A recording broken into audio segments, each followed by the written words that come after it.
Hello and welcome to the final installation of Process of the Month with me, Rory Canavan.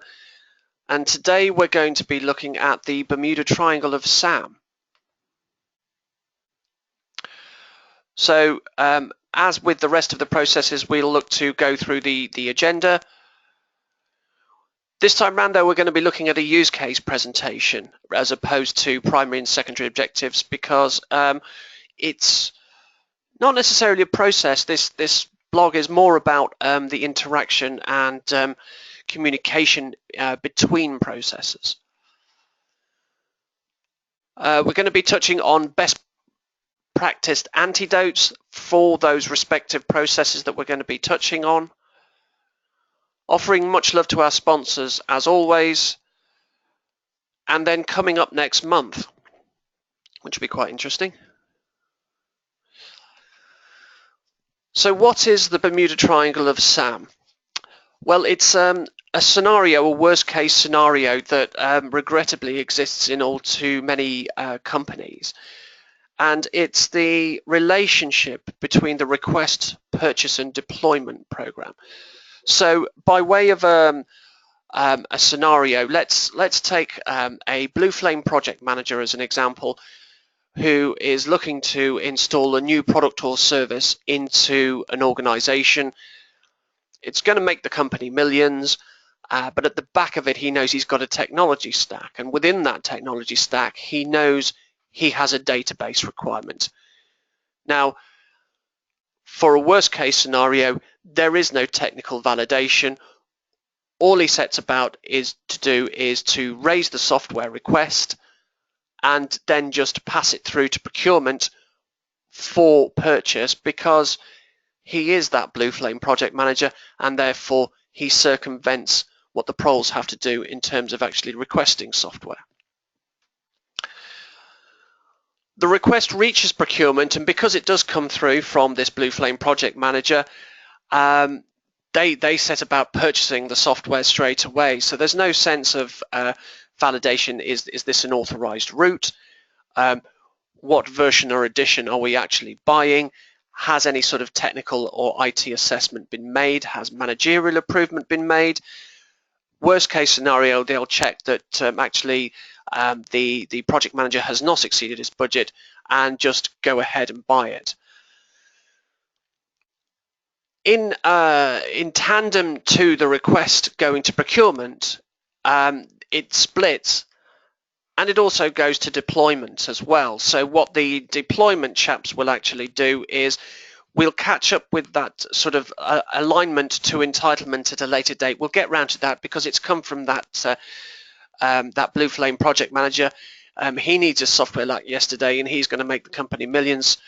Again, there'll be little to no validation of the version or edition required. The technical architecture underpinning this technology stack that supports a new service to the business. So they will raid around their applications and their pre-packaged software to see what they can roll out quickest to support the project manager. Now let's fast forward 6 months. The project manager has sailed on to another project. Procurement have a vague idea that they might have bought software, but really aligning that to all the other thousands of requests they receive in that period of time, they're not going to be able to pick out an individual database from any other requests. And deployment have all kinds of activity that they've got to chase down and try and record. So why would they be too concerned about what the project manager requested 6 months ago? That was way back. The problem with this, of course, is that when the vendor audit calls, it comes into the middle of all of this and there is no ownership. The request has gone. Procurement are swimming in purchases and contracts generally, as are deployment with the installations and changes that they have to make. There is no owner of the overall installation. Now, obviously I say this is a worst case scenario. You may find that you have bits of best practice in these three activities, and in and of themselves, if you do, that's not a bad thing. But hopefully you'll get to see that the relationship between request, procurement and deployment has to be drum tight. If it isn't drum tight, then you make the auditor's job that much easier in terms of picking up extra license fees for unauthorized installs. So what best practice aspects should we be looking to adopt when handling requests? Well, first and foremost, line management approval. Second of all, IT approval. So we make sure that actually IT have had a chance to look at this software in the past and make sure that it's okay and interacts with other software in a fit purpose. And also that we actually go through a license pool check as well. So, we don't automatically dash off to procurement and say, buy this now if we need this software. It could be that we've bought it already. What sort of checks and validations should we be making at the procurement level? That the request is through an authorized channel. It's not a nod and a wink and a favor from somebody who is well known or well liked within procurement. That actually the software does meet supported software catalog and vendor validation requirements also. So is the vendor okay to deal with, or have we decided that we're not going to be dealing with that particular vendor because they're too onerous in terms of their auditing? Financial and budgetary approval. Is the software going to be too expensive, and this is perhaps where we need to get some sort of IT knowledge and best practice in the procurement area, because it could be that the cost of the license in and of itself is okay, but the manner and means by which it's being deployed could mean that the costs are rampant and beyond the budget of anybody that might have taken the time to have a look at this. Equally too, it could be that, of course, if the expense is that big, that we don't just revert to type and go to our nearest and dearest reseller.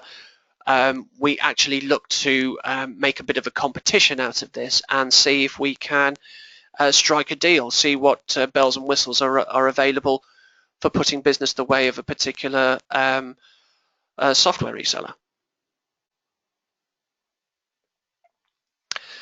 Then we come to deployment. So best practice aspects we should include when looking to deploy software are authenticity of requests. So again, we validate that it's not just a nod and a wink and a favor to somebody who might be popular in the apps packaging or deployment team. Some sense of architectural validation. So we make sure that the version and addition are what's required and appropriate for the business function that it's looking to serve. And also, of course, POE existence. So it's not a case of, yeah, thanks, Tommy, we'll get that POE. Don't worry about it. We'll match that up for you. You make sure that the software's actually been bought. I mean, back in the 80s and 90s, waiting for an invoice to come through from a software vendor was not the way forward. SLAs would have been blown. People would have been waiting days, weeks, months, years for their software before making that actual request. This day and age, of course, we can get a bit quicker and a bit more savvy about these things. So typically what you'll find in a lot of SAM suites, of course, your license is generated off the back of a purchase order, not off the back of a receipt. So that's something to think about there. Of course, with deployment, we need to make sure that our scope validation has taken place, and these are all the good things that we did in our software change management process, if you remember that far back. Also, that in that software change management process or deployment process, we have a rollback plan. And that brings us to our sponsors page. So for the final time, I would just like to say thank you so much to Aspera, Flexera, and Snow, to softwaremanagement.org, ITAM Intelligence, and Medora Consulting, Jane McCulloch there and her team. To software advocates, Mr. John Grubb, Paul Bergam, and Louise Ulrich at Licensing School, and also to Craig Gorenti at Palisade Compliance, And for the final time, thank you, Mr. Chris Goff at Derive Logic and all the good guys there.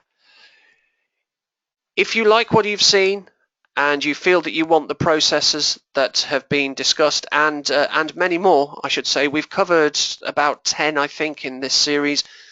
There are 22 in total in the actual process kit itself. You have the option of going to the link below there and being able to buy the kit for yourself for your own ITAM or SAM implementation. So coming up next month, well, that's it. This is the final broadcast in this series. I say the final broadcast as it currently stands, unless this goes one direction mode and somebody says please record more. We've no plans to be recording anymore. That's it for now. As ever, my contact deals are rory.canavan@samcharter.com.